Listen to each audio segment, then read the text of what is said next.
I hate to say it, but I really regret buying the RTX 4090. Why?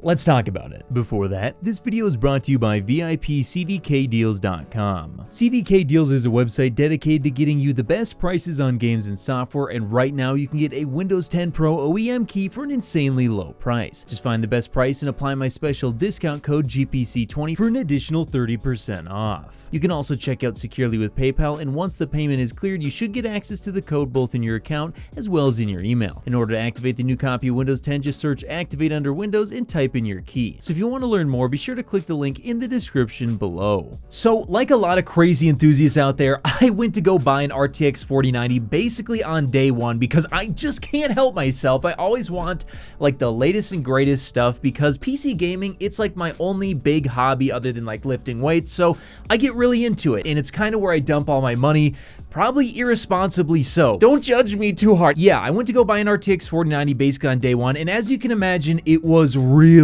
expensive. I was lucky enough to actually get one because at the time they weren't that easy to get your hands on, but the one I got was like $1,750. Although, you know what, it's a really fast card, so I was prepared to go and purchase it at that price. But then I also purchased a water block for it because, as you can see behind me, I like to water cool my stuff. I think it's fun, and I just enjoy the process as well as getting the better temperatures and overclocks out of my stuff. So there's another $250, and then after tax and shipping, we're already at like $2,200 to $2,300. So yes, I bought an RTX 4090 basically day one and spent a lot of money water cooling it. The total cost was just absolutely crazy, but right away I was very satisfied with the performance. So you might be asking the question, sure, it was expensive, but why do you regret buying the RTX 4090? Well, let's get into it. So right away, I ran into a bunch of problems with the RTX 4090. I'll go over them real quick because this isn't really the main focus of the video, but here's the gist of it. So first of all, I was having audio latency issues in Windows, which were just driving me crazy. It's stuff like you try and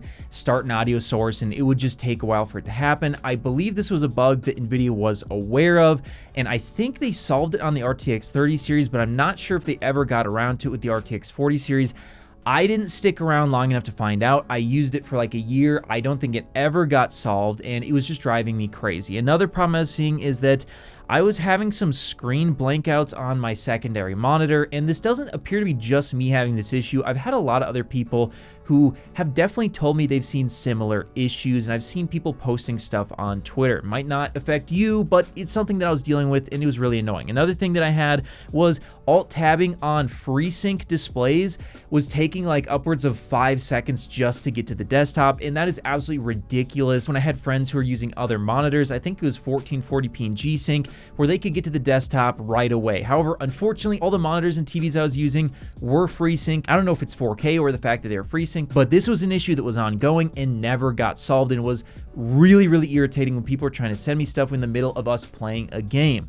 And then finally, I had issues with TVs and monitors. I mean, I couldn't get certain refresh rates to work on FreeSync panels. Some TVs had major issues, such as like freezing up my whole system and stuff like that, and unfortunately, they were using some pretty old standards in terms of DisplayPort, which caused issues with me trying to review displays. So there's just a ton of things that I really didn't like about the RTX 4090, but if you've watched this video before, you might already know about those things, so I don't want to spend a bunch of time talking about the issues. Those are the issues I was having, and so because of that, I swapped to the 7900 XTX. Now, with the 7900 XTX, which is still in my system, by the way, I've actually had a really good time. There's a few driver issues, such as like overclocking can sometimes, if you went too far and you have to back your overclock off and a game crashes, unfortunately with AMD, sometimes you kind of got to like restart your whole system, or there's other weird issues that happen. So you got to be careful not to overclock too far, whereas NVIDIA seems to recover from crashes better. There's little things like that, but the main issues I was all having, I'm not really having with AMD anymore. And here's why I regret buying an RTX 4090 so much. So I had all those issues, and I ended up moving to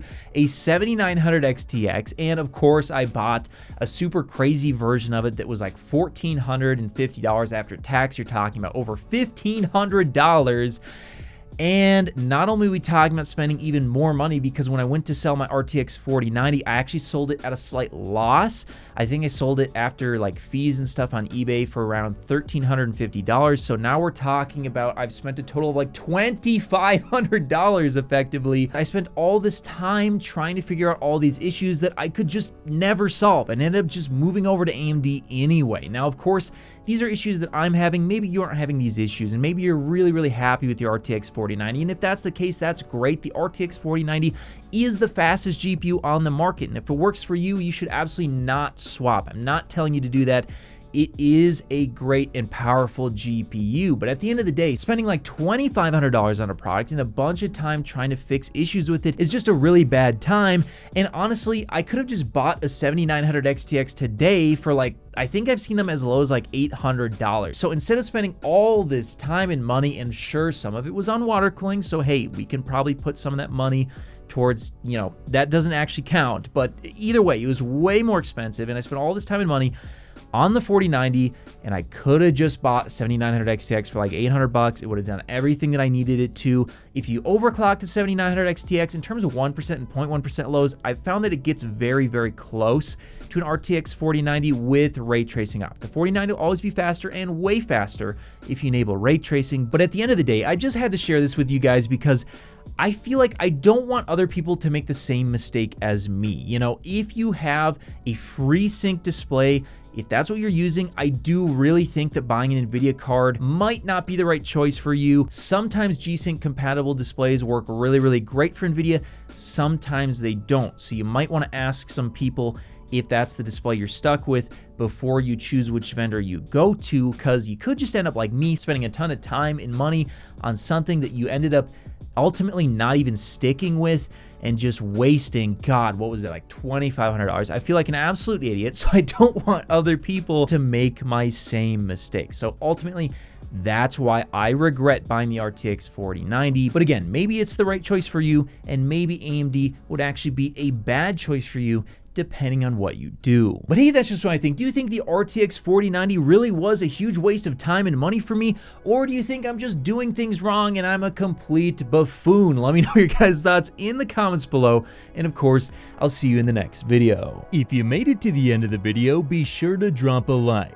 Every time you do so, AMD and NVIDIA release new GPUs. Also, if you want to see more, check out one of these related videos. You won't be disappointed.